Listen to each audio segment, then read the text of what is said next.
I can sum it up in one sentence: model after what works. Now, what does that mean?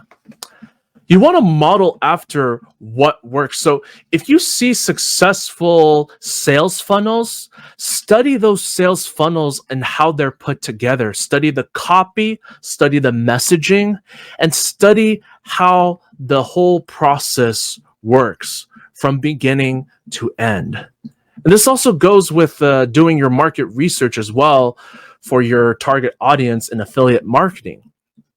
If you see people saying that they've been able to convert their leads into sales through their emails, get on their mailing list and study how they're writing their emails and model after it.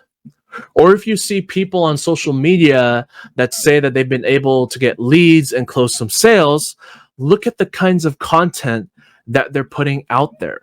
Look at what's getting engagement and model after that. Model after what works, model after success. That's what you want to pay close attention to. You never want to reinvent the wheel.